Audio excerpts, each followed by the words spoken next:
All right. So today we are 8 days away from 10 years sober, and I'm so excited to be back with the third episode in this little mini series on the Healing Happens podcast. So if you tuned into the previous 2 days, thank you.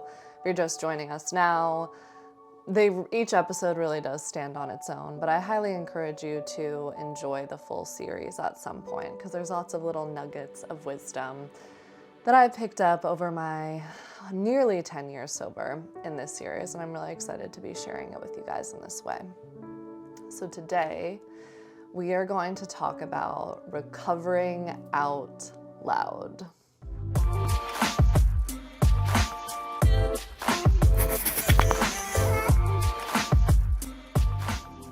So this is a little bit of a controversial topic because obviously AA stands for Alcoholics Anonymous. And so traditionally, members of AA were anonymous. And there were many reasons for this. And I think a lot of people, and what I thought when I first came into AA was that anonymity was present to protect the individual. You know, these days, which this is a really good thing, you know, society has come a long way with being much more accepting of people with alcoholism, and it's not this shameful secret necessarily in all spaces. It still is in some cultures, in some contexts, or some workplaces, but for the most part, people are a lot more able to be honest and open about their sobriety these days. So when I first came into AA, I was like, yeah, anonymity is about protecting the individual. But what I learned from going to meetings with a lot of old timers that had lots of long-term sobriety and lots of wisdom to share with me, I quickly learned that anonymity, the tradition in AA, really was about the protection of the group and AA as a whole. So something that's said pretty often in AA is you might be the only big book that someone ever sees.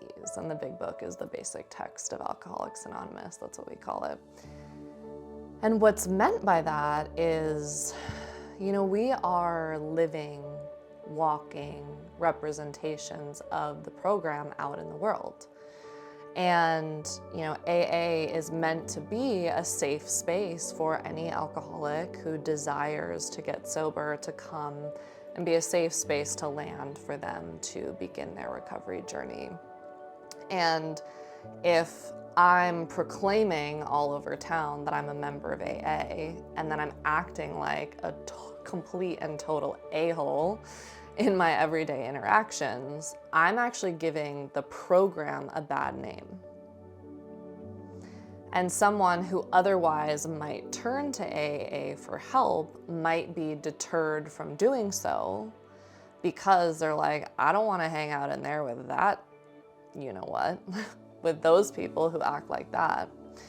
And so anonymity was actually about protecting the group's interest and not giving the group a bad name so that people would still be more likely to reach out and come to AA for help if they needed it. So that's kind of a brief history on the tradition. And so for me, when I first learned that, I was like, all right, that actually really inspired me to uphold the anonymity because I was like, yes, like this is about the group. This is not about me, one individual.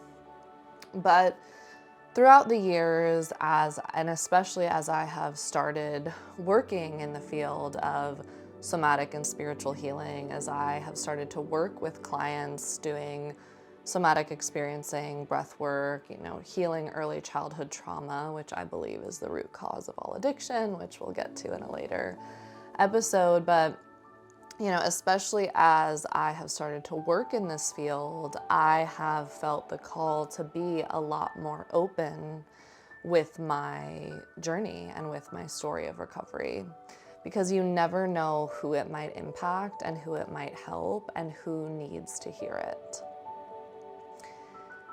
And then a couple of years ago, I read this quote and it said, When we recover loudly, it prevents others from dying silently. And that just hit me right in the heart. I was like, oh my gosh, yes. This is so much bigger than me. This is so much bigger than one individual. This is about shining a light, being a beacon, and setting an example of what is possible for people who are feeling hopeless and desperate. Because I definitely know what it felt like to feel absolutely hopeless, absolutely desperate, and to not believe there was any possibility of a solution for me. And so going to AA and hearing people's stories of recovery, I began to believe, one story at a time, that if this worked for them, maybe it could work for me. Maybe, just maybe. Maybe, just maybe. And also, my sobriety is one of the most precious gifts of my life.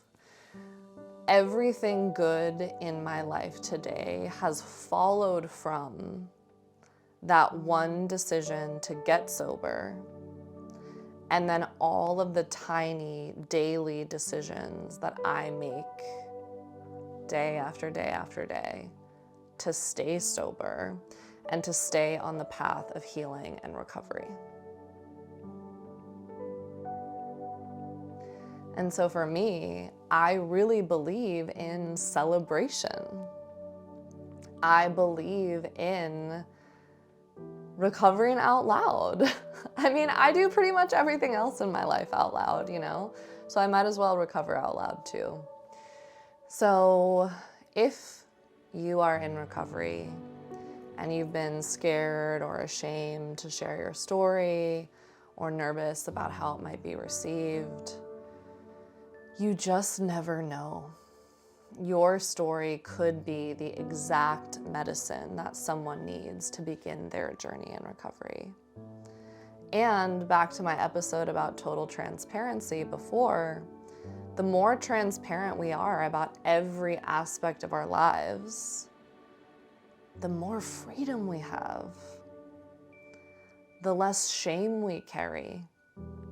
And so, you know, there's the line in the big book that says, you know, no matter how far down the scale we have gone, we will not regret the past nor wish to shut the door on it.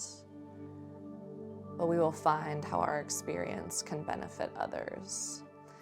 And, you know, when that line was originally written, it really was speaking specifically to how it could benefit other members of AA, like within the context of the fellowship. But times have changed, and we have the opportunity to reach so many more people through sharing our stories publicly, recovering out loud, and being beacons of hope and possibility for those who are still struggling and suffering in their addiction. So, if you're sober, I encourage you to recover out loud. And if you're struggling, please feel free to reach out to me on social media. You can leave a comment on this video. I would love to connect with you and talk to you and point you in the direction of where you can get some help, because recovery is absolutely possible and it's the greatest gift you can give yourself. Mwah. See you tomorrow, y'all.